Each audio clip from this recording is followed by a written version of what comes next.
Hey y'all. Welcome back to the Dancer's Choice podcast. I'm Riley and I'm here solo this week. As you've probably seen, or maybe this is the first mini episode, but we're sprinkling in some mini episodes here and there, and thought this was a great opportunity to, but you can tell by the title, talk about fitness and dance and the pursuit of such. So I've had this episode planned in my head, and I feel like in order to make it what I want it to be, I just need to speak on the fly. Because I think this is one of those things, if I over prep it, it's going to be way too structured and it's just going to be me reading off a list of bullet points. So, what inspired this episode?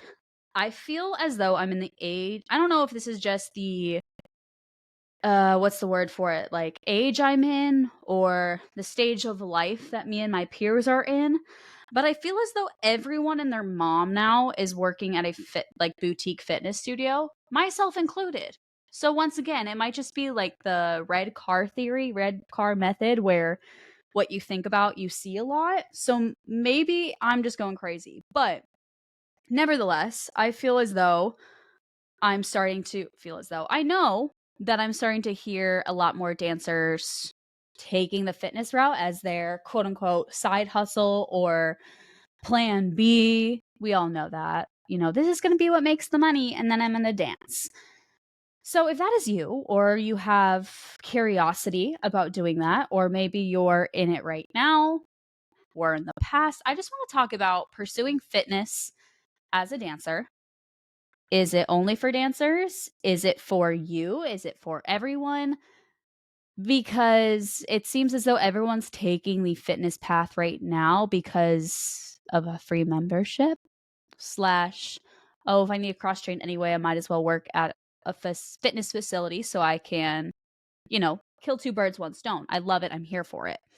As someone who has been pursuing fitness for the last 3 years, I'll get into that in a sec. I feel as though where I am in my life right now, I'm taking steps up, moving forward, realizing that this is a long-term thing I'm doing. And so I just want to share my experience and share the do's and don'ts, share things to consider if you're wanting to step into the fitness world, because it is a great option and it goes hand in hand with dance a lot. And I see a lot of benefit in my life of being able to turn on the fitness hat and then take it off and turn on the dancer, but then also see a nice translation between the two. And so if you're a little fitness junkie and you're interested, I think this is a good episode. So let's backtrack because I think I just ranted for, 3 minutes too long. Let me share a little bit about where I am so you know that I'm not just speaking out of my butthole and I actually have maybe a little bit of credibility. Now, that felt so egotistical to say.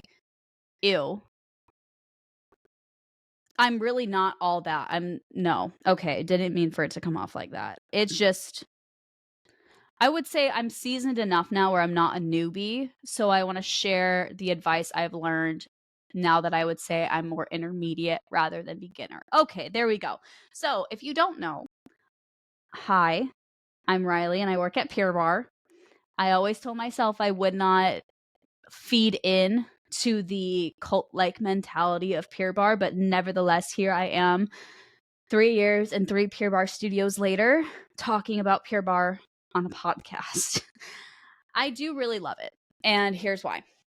Since I was a sophomore, freshman in high school, I think that's when I started going to the gym and realized how much I loved weightlifting, and I was very passionate about cross training as a dancer. I was in competition, and I remember us having to take like Pilates and body placement classes, but I was craving weights. I was craving a dumbbell. I wanted to go to the gym. I loved when I didn't have dance because it meant that I could go to the Y because my family had a membership. Let me turn my phone on Do Not Disturb. I am so sorry. I loved the gym. I loved that it was still a physical outlet to give me the same feeling of release that dance did, but it was able to mentally take me out of that place of high pressure, high stress, and it could just be me. It was my act of self-care, and it started off in a healthy way, which I think is why I was able to start to take my eyes as, oh my gosh, what would it be like if I pursue this? So it was started off more as a passion, and then I got into college And I really started considering NASM programs. Personal trainer is one that was always on the back burner.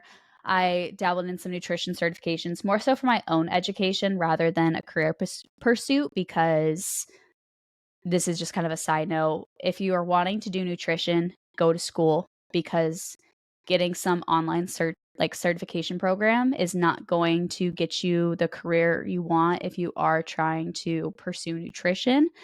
And I know this is a side tangent because I said I was talking about fitness, but I think fitness, there's more wiggle room, that, you don't need to have your degree in kinesiology in order to coach fitness or train clients.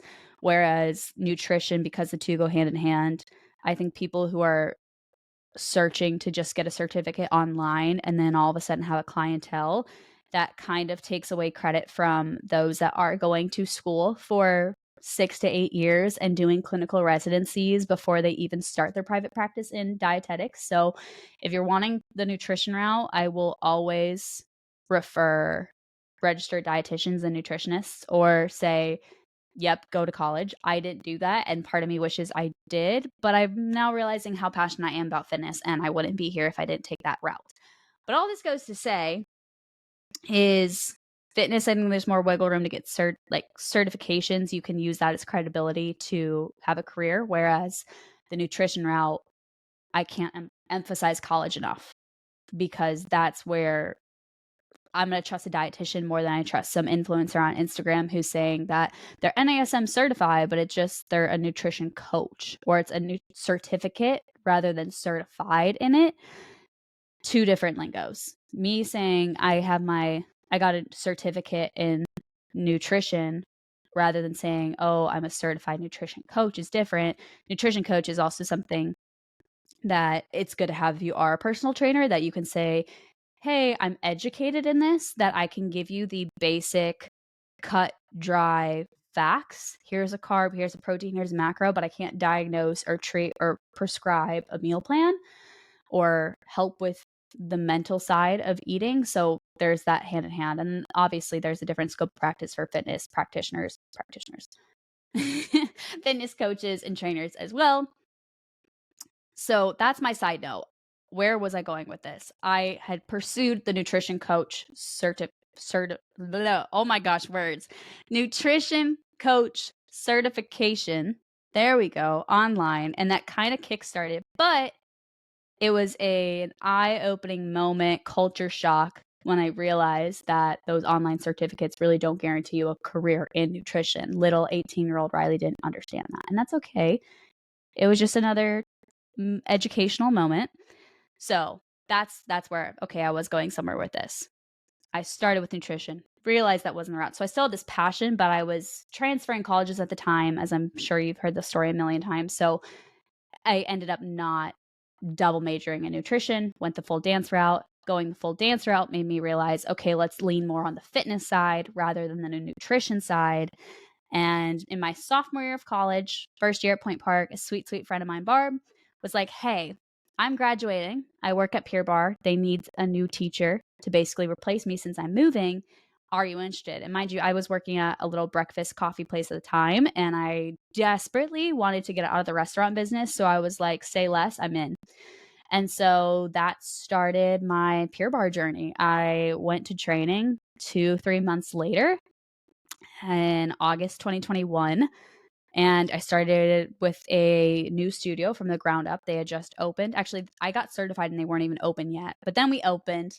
I taught there for 2 years, moved back home, taught at one studio, and now I've added on a second additional studio. So I'm teaching about 8 to 11 or 12 classes a week. And I know it's not for everyone, but I love it. As a dancer, you kind of run on this physical fitness junkie mentality that when my body is in action, when my body is moving, I'm happy. I love it. It's like an adrenaline rush, runner's high you get. And I find that with teaching. And I think that teaching fitness, teaching Pure Barre, has actually made me a better dance teacher in the way that I'm able to articulate and working with Pure Barre clients, they're not as kinesthetically aware as dancers are. So you really have to learn to break it down. And in that process, I'm able to give it over to dance and vice versa. Kind of getting ahead of myself here, but I've been teaching for the last 3 years and I've loved the way I'm able to see dance and fitness work together. They're both so individualized, but also pursuing both has allowed me to just kind of pull it into one pursuit, and I love it. So if that's you and you're thinking it's you, I'm here to encourage you to go after it, try it. But after this episode, because I am going to get into the do's and don'ts and things to think about, because I definitely did not weigh all my options when I was getting started. So I actually want to get into that. Just to finish off the quick little story is I've done Pure Barre for the last 3 years, and actually this past Saturday, which I don't know when this is actually going to go live, but I just passed my the personal trainer exam, NCCA accredited exam with NASM, so the National Academy of Sports Medicine. I have been in coursework for the last 7 months with them. And I'm going to also get into some do's and don'ts because I spread myself way too thin, but nevertheless, passed that exam this weekend. It was the biggest weight off my shoulders. And I think I'm starting to step into the season of life where I'm ready to do more with fitness as like a business or as an individual coach with dancers. And so I know there's been so many talks of dancers wanting to get personal trainer certified, get the certificate, or be a certified CPT. So if you take the proctored exam, you could become a certified personal trainer. But if you take the non-proctored, then it's just a certificate you get.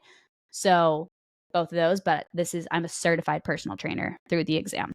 Took the proctored one. So between Pure Barre for 3 years and now I'm stepping into this personal trainer pursuit, I wanted to break it all down. Where do you start if you're interested in it? The do's and the don'ts. So let's just start with boutique fitness because I know there's so many people that are stepping into that area. Now, if you don't know what boutique fitness is, that's your Pure Barre, your Cycle Bar, your Yoga 6, your Orange Theory, your Body Works or Body Rock, Hot Works, Club Pilates, Solid Core, all of that, the like high price memberships. Go take a group fitness class, take a picture with the neon sign. Yeah, we know what we're talking about. So a lot of people are like that. I think within the last year and a half, I mean, since I've started, but a lot of people have been coming up to me lately saying, hey, I want to get Pure Barre certified. What do I do? Or, hey, I'm interested in like working at Pure Barre. Like, should I start with teacher training? Like, what are the steps I should do? I want to go like ask for a job or ask to go get trained. Do I have to do it on my own? So let's break it down. Most boutique fitness facilities all kind of run the same. So I'm going to speak specifically from Pure Barre, but you can kind of take this with a grain of salt if you're wanting to take the solid core route or the Orange Theory route. I have a couple friends who are coaches at all of the above that I've listed, and they've shared that they have a pretty similar experience. So it's not going to be the exact same copy and paste of what mine was, because also being completely transparent, my Pure Barre experience is also very different from some other Pure Barre coaches just because they are all independently owned franchises. So that's another thing to think about, is that when you do take the boutique fitness route, yes, it is corporate, but also they're all individual owners. So certain logistics can run differently just based on the owner. So, all of that being said, like I said in my story earlier, I was fortunate enough that it just kind of fell into my lap by the grace of God. One of my good friends at school was like, hey, I know you like fitness. Do you want to pursue it? I'm looking for someone to start coaching. And I was just immediately, yes. It's not always that easy for everyone. So, as I've been working in studios, if it doesn't fall in your lap, which I know is it's a complete story of luck and blessings and right timing. So if you're wanting to take that first step, I think the biggest thing you need to do is get into classes, because on the opposite end of that, the biggest mistake that I see people make is they go ask for a job or say they want to become a teacher. And the first question they ask is, okay, have you taken Pure Barre before? Or have you taken Orange Theory before? And if you say no, that's not going to look good.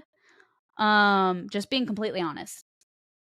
Like, if you don't have at least some knowledge of it, not saying you have to be some junkie. I don't know why I keep using that word. But for example, I wasn't actively taking Pure Barre when I became a coach, but I had taken a couple classes throughout high school and I was familiar with it. And when Barb offered me the like position, or was like, hey, I'm going to get you connected with the owner so you can have an interview, I started going to classes and popping my head into class. So before I had even had my interview or audition, they knew I was interested. And they also knew that I could physically take the class. And I was eager to get into the room and eager to try it. And like any job, they want to know that you want to be there. And when it comes to a specific fitness technique, it's really important that you get in the room first. So I would advise that before you even ask for a job, go sign up for classes. Yes, I'm going to be completely transparent. And yes, I work at facilities and I'm saying this. It is expensive. However, first trial classes are always free as long as you're a local. As long as you're a local. And then drop-in classes are probably $20 to $35 depending on your demographic, depending on the area. And once again, there are third-party apps that you can use to book. I'm not saying I'm promoting it, but I'm saying if we're taking this from I want to pursue a fitness job and I don't know if I want to do Orange Theory or Pure Barre, or I'm not sure if I want to do F45 or Orange Theory Fitness, insert third-party apps, go try out some classes first to even see what you want to interview for in the first place. So all that being said, get in the room first and then familiarize yourself. Go up to the teacher after class and say, hey, I've been taking for, a couple weeks now. Or you can even just be transparent. Say, hey, I've been really wanting to, I'm a dancer. I've been wanting to pursue fitness on the side. Pure Barre is something that's been interesting me for a while. I wanted to hop in some classes. I came last week, my first one. I love it. I would love to learn more about the training process, or can you get me in touch with the general manager here or your lead teacher, lead coach? Start that connection. So that way they're not going to get thrown off by some random stranger just walked into our studio. We don't know who they are. They can literally go to your account and be like, oh yeah, so-and-so was in our class last Tuesday at 6 a.m. Great. So they want to see that you're there. And as a dancer, we all know that you need to be able to physically do what you teach. I'm not going to go teach a point class when I don't do point, right?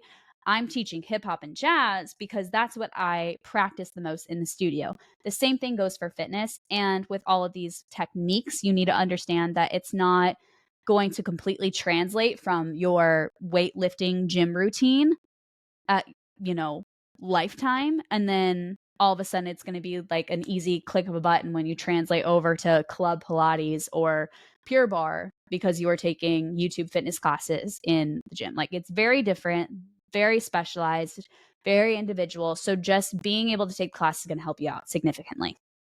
So all of that goes to be said is that the training process looks different per studio. Once again, this is where I'm going to say take everything with a grain of salt because my experience is not the only way for it to happen. Once again, I was truly blessed. Just the way everything unfolded is because my studio paid for my training in exchange for me committing to them for a certain amount of time. Now, I'm not going to give crazy details because it all is contract based, it's owner based, it's studio based. But talking with friends who work at other studios nationwide, just my experience from a PA studio to a Tennessee studio, that sometimes they'll negotiate. Okay, you pay this much, we'll pay this much, or we'll pay in full if you stay with us for this X amount of time. If you leave early, then you owe this. It's just, there's different contracts. So just be smart getting into it, but know that that option is there because it is an investment, but it's also, would you rather invest your money and then not be committed for a certain amount of time? For me, once again, it was God's perfect timing because they offered me they said, okay, we need you at least 2 years. And I had 2 years more left of school. So literally there was no ounce in my brain that was like, say no to this. It was perfect. But once again, you might need to make a financial investment. And then as you show your commitment to the studio, they'll pay it off because they see, okay, you paid first, but we know you're staying with us. So we'll start to reimburse you for your training. So just have the open conversation. I know it's really scary to talk about money, especially I think dancers have a harder time with it because it is so slim to none in our industry that having financial conversations is kind of on edge. It's a little uneasy to talk about. It feels vulnerable.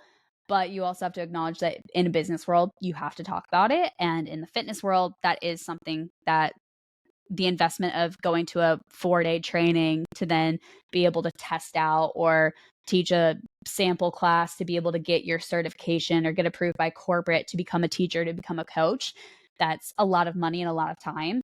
So have that open conversation with the owner, with the GM, with the lead coach, lead teacher to say, hey, what does this look like? What does the financial investment look like? What does the time commitment look like? And just acknowledge that you might need to pay for it, but there's other ways to not. My messages, my DMs are open if you need more specific questions answered about that.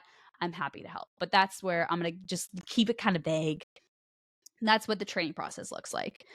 For Pure Barre, it's a 4-day training and then either virtual or in person. And then you go into this 30 days till test out. So you're training in studio. In a perfect situation, you're training with like the lead teacher, the lead coach of that facility. You're working on, one-on-one client interactions. You're working on the technique. You're working on cues. You're working on leading a full 50-minute, 45-minute, hour-long class, however it is. And then you submit to corporate. Corporate says, stamp of approval, good job. And then you start teaching classes. I will say, side note about anyone who's interested in Pure Barre, musically driven. Sorry, someone just sounded like someone was running in my apartment. I live alone.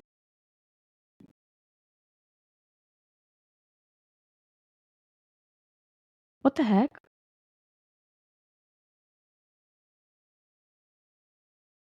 My door is locked. Okay. I rebuke you in the name of Jesus. Whatever is trying to get in here. Oh my gosh. Okay, that scared me. We're back. I'm just gonna.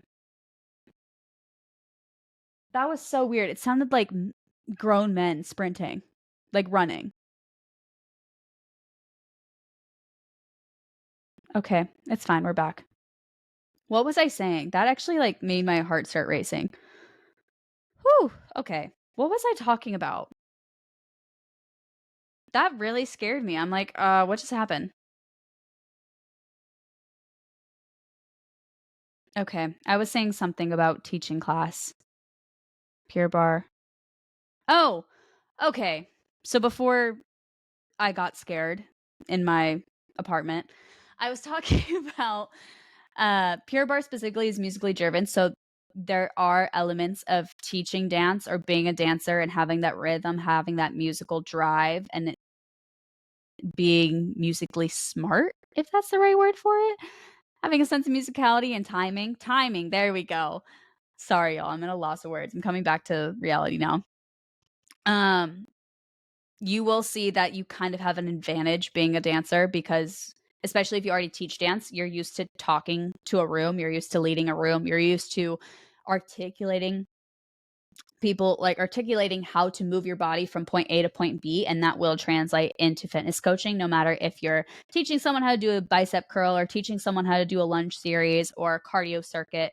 It will translate, and like I said at the beginning of this episode, teaching fitness has allowed me to be a better dance teacher, and being a dance teacher has allowed me to have an easier transition going into fitness. Now, that's not to say that if you're not a dancer, you can't pursue fitness, and that's not saying that all dancers should pursue fitness and vice versa, but that is one of the benefits of that. So, that was kind of the how to, what to expect. I do want to hit some I'm going to say harsh truths, like brutal realities. Just I don't want to sugarcoat it because this whole I'm a fitness coach, I'm a personal trainer looks glorious, but I think there's some things that people don't think about. And then I've seen in myself, I've seen in my studios when people come in, get hired, and they leave 3 weeks later or quit halfway through their contract that you just didn't think about or kind of oblivious to. So I'm just going to lay down some hard truths. And this is kind of about any fitness pursuit, but I'm going to kind of specify in on the dancers for a second. So the first thing is please do not go into fitness thinking that it's going to be no work at all or it's going to be super easy because you're already a dancer. If you have that mentality, please do an ego check. And I'm saying this because I had a moment where I was heavily humbled practicing for my test out when I realized that it doesn't translate from me being able to do progressions class and bar to then teaching pure bar. It's completely different. It's two separate entities for a reason. They're not the same industry for a reason. It takes work, y'all. Like I said so many times, it's a time commitment. And this is one of those scenarios where you get what you give. And if you're not willing to do homework, if you're not willing to get up early and fit in a 2-hour practice time during your school schedule, work schedule, dance schedule, it's not gonna work. And I mean this with so much kindness. It's just not going to work because at the end of the day, this is a job. This is a career pursuit. You can't just not put time in and expect that you're going to be a good coach. It's like dance. You wouldn't go step into leading a junior hip hop class if you're not prepping their curriculum beginning of the year, because then you're not going to be able to lead. You're not going to be able to like help the students grow. You're also not going to know what you're doing. That comes off bad. The studio's not going to like you. The studio owners are going to hear, hey, heard you're not showing up prepared. It doesn't make for a good environment. The same thing goes for fitness. Like, please do not go into this training and say, okay, I'm ready to be a coach, and think that it's just going to be easy, dot the I's, cross the T's, you're out. Like, Estella, if you're listening, me and one of my friends at Point Park, we were both dancers going into this. We full on had blood, sweat, and tears. Like, we were ready, but it's very overwhelming when you first get started, especially if you are going into training. They're going to go through a handbook that's about 6 inches thick, feels like an 8-pound baby. And they go through all of that in about 72 hours, but really it's only like 16 when you put in the hours you're there for training. So it's very, very overwhelming at first. I would be lying if I said I didn't have a couple mental breakdowns when I started going through it. Once again, I told y'all I'm going to be open and honest about this. I'm going to give you the truth. I'm not going to sugarcoat it. There were moments where I was like, what am I doing? But here I am 3 years later. We made it out. We persevered. We kept pushing through. But the biggest thing is you have to acknowledge that you're going to need to put in work. And as long as you can have that acceptance, you're in a good place. But if hearing that is leading you with a little bit of resistance in your chest or a lump in your throat, and you're thinking, okay, maybe this isn't for me, maybe I don't have the time commitment, just be honest with yourself. Obviously, there's never the right time to start anything. So if you still feel a calling in your heart to do it and you know you have a passion for it, but you're like, we just got to be determined, commit to this, go through it thick and thin. Like, when you know, you know. So if you're feeling resistance, maybe just reflect a little longer before you jump into something that you're going to quit in 3 months. But note that it does take work. It's not as simple as, oh, I took a class or I went to a training session. I know what I'm doing as a client. It's very different. So that takes me into my second point. Rude awakening, honest truth, is that just because you're good at it as a client doesn't mean you'll be good at it as a teacher. And we've said this in the dance realm, as just because you're a good dancer doesn't mean you're a good teacher, vice versa. The same thing goes for fitness. Is just because you love going to the gym and lifting weights doesn't mean you're meant to be a personal trainer. Just because you love your solid core classes doesn't mean you're meant to be a coach. And that's okay to say, yeah, I want this just to be my hobby. Because I think a big thing with dancers, but also just our generation in general, is if we're like something or if we're good at something, we think we need to pursue it at the highest professional level. And that's just not reality. It's okay to have hobbies or interests and let them stay hobbies and interests without them becoming your job or becoming your side hustle.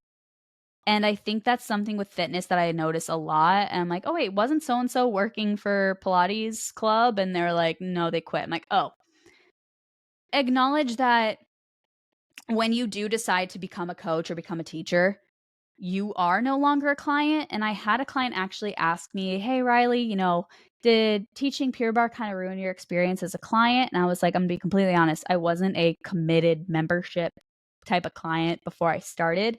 And I actually think that's my blessing in disguise, because I do see how it affects people. Like, it becomes your job. It's no longer yes, of course it's an outlet when you get to take, but you see it as work. You don't see it as your me time anymore.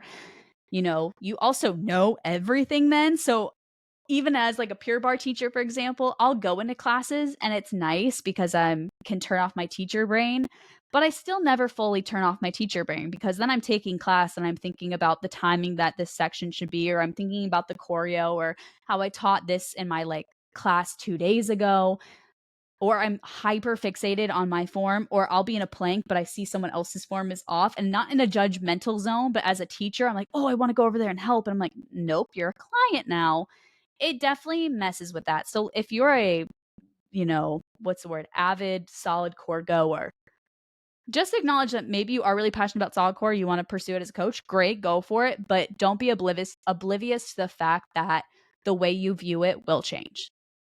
And I think oftentimes many people want to ignore that and say, no, no, no, no, you'll still love it just as much as you do. But the truth is it does become a job then, and it does become work, and you don't get to or not even pursue it, but take it the way you used to. So just be honest with yourself then. If you really love your hobby and you were like, oh, wait, I don't want to hate it, maybe just do something else. And once again, sleep on it. Take everything I say with a grain of salt. I'm just one person. It's just an opinion. This is all opinion based. I'm sharing my experience. Go for it if you still feel calling and go for it. I'm not trying to talk you out. I'm just trying to be honest. And let's see, I talked about the practice. I talked about putting the time in, the client thing. There was one more. Hold on. I'm going to my notes. Oh my gosh. Okay. Yeah. There is my third point here. And this happens way too much. Please, for the love of our Lord and Savior, Jesus Christ, do not go into teacher training or work at a boutique fitness studio just because you want the free membership. Listen, I know this economy is so tight. Trust me, if anyone knows, I know. But it kind of comes down to one of those things. Don't let money drive your decisions.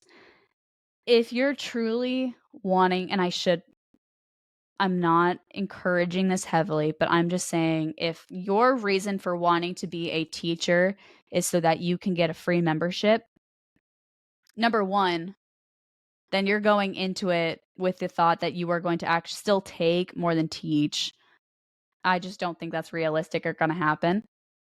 But if you're going in with the mentality of, I want free membership or I'm doing this for the money, please just don't teach. Do sales then, or work the front desk, because the front desk people still get a free membership. The sales ambassadors and representatives still get a free membership. You can literally do, I don't remember what it's called. Every studio has a different name or title for the job, but basically they have boutique fitness studios have a role for someone who literally cleans the studio once a week to make it stay nice, and they reorganize the boutique and the retail. Apply for that job. You work maybe 1 4-hour shift and then you get a free membership. Obviously, it's different if you want to do commercial fitness gyms. So just look into it. But don't go through, once again, the financial investment and the time investment to become a coach or trainer when your main motive for doing so is just to get a free membership for yourself. At that point, you're not even teaching for the right reasons. You're not coaching for the right reasons. It's a selfish motive rather than a let me serve, let me give back, let me help others motive. And at that point, just do a desk job. Just do the sales job. It's literally, you have the exact same free membership, but if you're wanting it for your own cross training, do not put yourself in a position where you become responsible for someone else's cross training, because it's not going to be a good client coach relationship, because you can quickly tell when someone was just in it for the free stuff that they get rather than wanting to actively be a coach or be a teacher.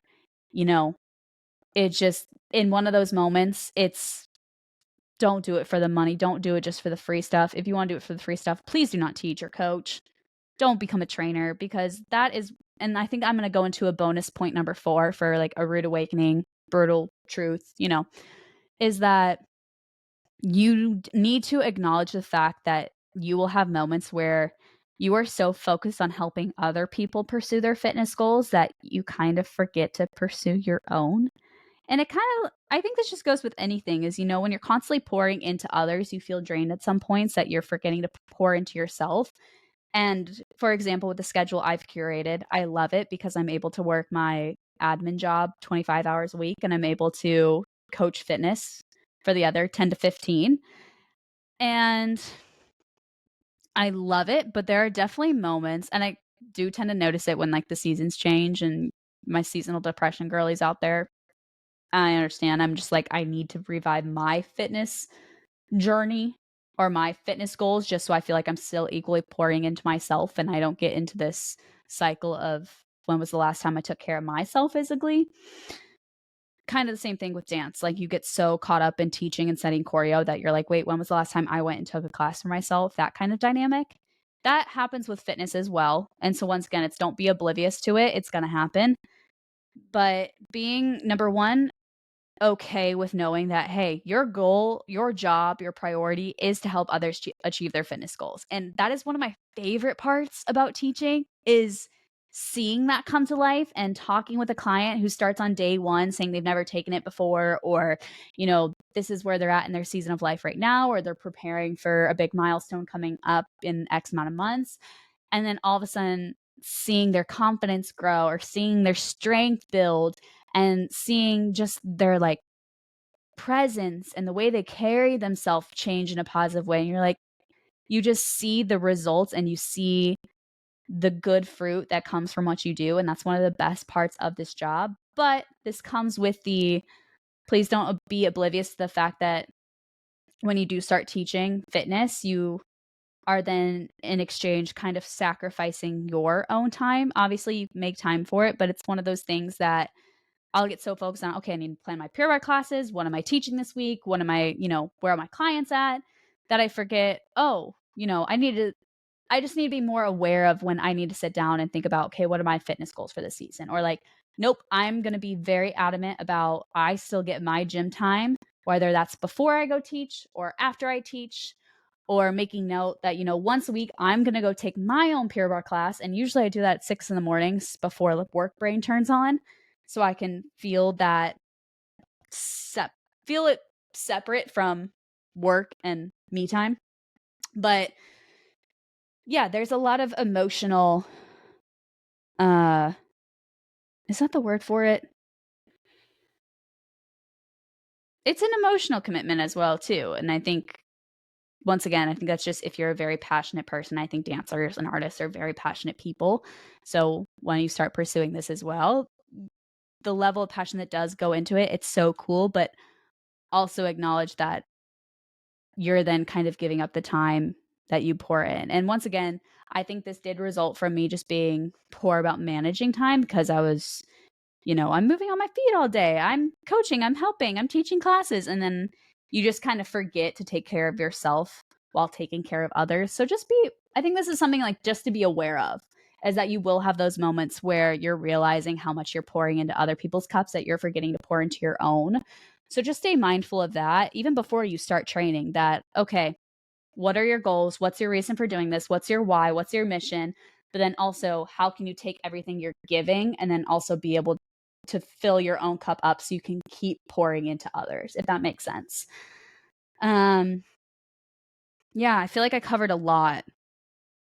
It's so fun being able to say you move for a living, like you teach, you move, like my job is fitness. My job is physical activity. I'm on my feet instead of sitting behind a desk job. And I do still do that, but that's a separate tangent. There's a lot of good that comes from it, but I just don't think many people are educated on what the entire job entails, which is why I wanted to come on here and do an episode. Not every dancer has to pursue fitness. Not every dancer needs to get a CPT or a Pilates cert or a yoga cert. It's okay to have those passions and let them stay passions. So that's that. I did say I was going to touch on the personal trainer process. So give me 5 minutes and then y'all can get out of here. I promise. Personal trainer cert. So went through that process. Here are just some do's and don'ts. And if you're considering it, please consider everything I've already mentioned up until this point. Keep in mind that just because you like going to the gym doesn't mean that you are meant to be a personal trainer. Also, we all learn in different ways. Maybe it just needs to be a hobby. But picking a program. There are so many programs online. I will link some right now because my brain is kind of becoming mush, that I think if I were to speak on any other program other than National Academy of Sports Medicine, I would get jumbled or mix up the numerous ones that are out there. So I'm going to leave a link to all like the top 5 programs that I considered for my nutrition coach certificate and then my certification in personal training. So I'm going to leave those linked below because once again, I did NASM, but I understand that's not for everybody financially or just the goals you have. Like what you want to do with that certificate will also kind of determine which program you pick. So keep that in mind that there's not one that's like the end all be all. There are many great accredited programs out there. It's just finding the right one for you. I know a lot of people do ACE. That is one I can name off the top of my head, as well as ISSA. So I'll link them. But things to consider. As I said earlier, I spread myself way too thin when I committed to my personal trainer coursework. And once again, I was blessed that God helped me get through. For context, I started in January. I enrolled in January and I had to take my exam by the end of July. So you have 6 to 7 months to take the exam. So I did it. I enrolled while I was at home because I was like, well, I'm living at home. I feel guilty that I'm not working a 9 to 5. I don't have full-time hours. I might as well start continual education for my job. Even if I do nothing with this, I can say it's helping me. It will help me become a better pure barre coach, pure barre instructor. I think it'll make me more hireable for dance studios because one of my long-term goals is to do a lot of strength and conditioning work for dancers at numerous studios and be able to travel with that. So I knew that I wanted to mark off the box for personal trainer at some point in my life. And living at home just kind of put that fire under my butt to say, hey, you got to do as much as you can so mom and dad don't think you're sitting on your ass. That was the mentality I had. So number 1, maybe don't let that be your motive.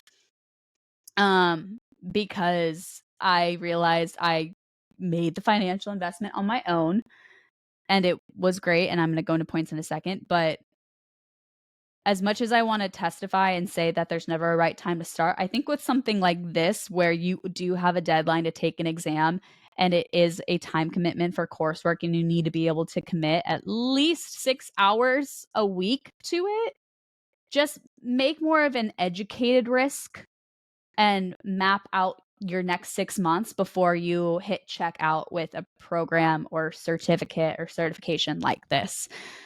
Because I enrolled in January or end of January, beginning of February. And then I was on the road for 10 weekends with a dance convention and competition. And as much as I thought I was going to have a lot of time to devote to it, I maybe had 1-2 hours a week. And that quickly became, I think I would go 3 weeks without being able to invest time into it, unless I wanted to get up at 4 a.m. before I left for work at 6. So just be smart, because at the end of the day, it's a financial investment. I think I've said that so many times. I am so sorry. But taking that into account, if you want the accredited certification, because you can take non-proctored exams and then it's just a certificate rather than a certification. The certification has more weight. The certification, you have to take a proctored exam to get. That is where the deadline comes in. And if you're going to drop $2,000 on an exam, which also I know in the grand scheme of education, $2,000 is nothing compared to a master's program, I'm aware.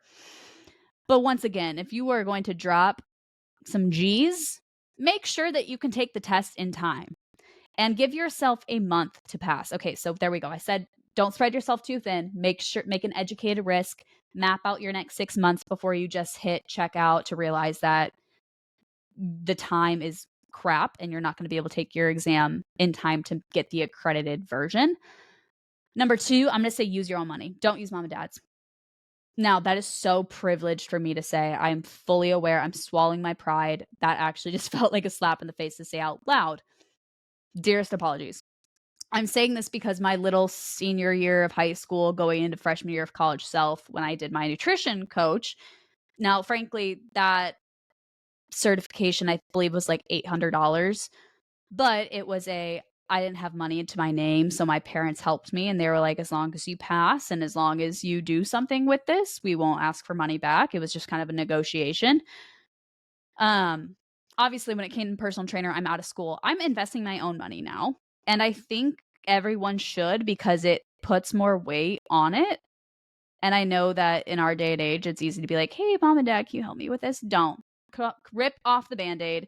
If you want it, you will invest your own earned money into it. And it once again puts a fire under your butt because now you're like, as I said earlier, I spread myself too thin. Before I knew it, it was May and I needed to take an exam in July and I was only 30% through my coursework. I was like, well, I'm not about to throw my $2,200 down the toilet. So we're getting our shit together, excuse my French, and we're getting ish done. So I just think it speaks a lot when you can say you put your hard earned money into it and you can, once again, bear the fruit of your hard work after. So invest your own money into it. Once again, if you have that resource and that accessibility, I think there's always a time and place to lean on others and ask for assistance. But I do think it means more when you can say, I invested into this myself and I got the reward and I was able to see the final product and result as a result of that. So do it on your own. It's going to mean a lot more and I think you'll put in work more by doing so, knowing that your money is attached to it rather than someone else's or the help. Once again, that's if you were in that financial place to be able to say yes. I think say no to the fear and just do it. Third thing, last thing is, like I said earlier, you need to study, like study hard. The exam is 120 questions, but all the practice exams are only 100. So I think I took 8 practice exams. My goal was 10. I didn't take 10, but I basically kept taking practice exams until I could say I had a 75% passing rate between all the exams I took. Now, I know if my parents are listening, they'll be like, you failed one? Yes. I failed 2 of the 8 practice exams. Those were some of the ones I took first. You need a 70% grade to pass. So that allows for, if you get a 69, that's failing. 71, you barely made it. Being completely transparent, I'm not a good test taker. I hate learning online. I'm very much a pen and paper, learn in person kind of person, if that makes sense. So once again, going back to spreading myself too thin, if you are also like that, I realized I needed so much more time because it does take me a little longer. I work a little slower when it is online. And so just give yourself that warning, give yourself a heads up. You're going to need extra time. And when it comes to taking the exam, like I said, it's 120 questions. You practice with 100. You can take the practice exam as many times as you want. I would say if your goal should be complete the coursework in 4 months and then have 4 months, 5 months, and then at least have 4 weeks to be able to just study. Take practice questions, go back and review the materials that you like, the questions you keep getting wrong, go back to those chapters, go back to those sections, study it. Quizlet, y'all. I went back to my high school Quizlet account and I searched NASM section 1 or NASM CPT exam, and there's so many already out there and actually helps seeing questions people already made. Now, obviously, fact check so you don't realize you're taking an exam or taking a Quizlet that's all the wrong info. Obviously, common sense will show you that. But I feel like the only reason I could say I passed with how much time I really had at the end of it is because my goal was to finish coursework end of June, and I finished it June 20th. So I had 10 days to spare. And then that gave me a month. So from June 20th to July 27th, I had a month, a little more than that, to just study, to just take practice exams, to keep reviewing sections I was getting wrong, to have more now you don't need to do the hands-on work in order to pass the exam, but I was trying to get into the gym more. So I would literally go do a lift and I was thinking, okay, me doing this squat is an eccentric motion. And then the concentric motion, concentric contraction is here. Like I would be thinking about all the terms that I was doing in my exam or my coursework and then go to the gym and try and think about those things. So, or like my warm up, the static stretching, I'm going to hold for X amount of seconds and then I'm going to do 3 reps. So I would try and structure things because I'm a kinesthetic learner. So if you are too, take this advice, save the month to study. And then, as all of us dancers do, we like to go practice what we're learning. Go practice what you're learning. Do your exam stuff, go to the gym, envision it, feel it, see it. Because then you take the exam and you're like, it's just an easier translation over. But that's how my brain works. So if that doesn't make sense to you, it's fine. But if it makes sense to you, we're the same kind of people, do that. I think that's it. I'm sure I'll think of more things later. And if you have questions about anything boutique fitness, personal trainer, fitness coaching, dance and fitness, any of that at all, is this for me? Should I start? What should I do in this XYZ position? Please message me. Please contact me.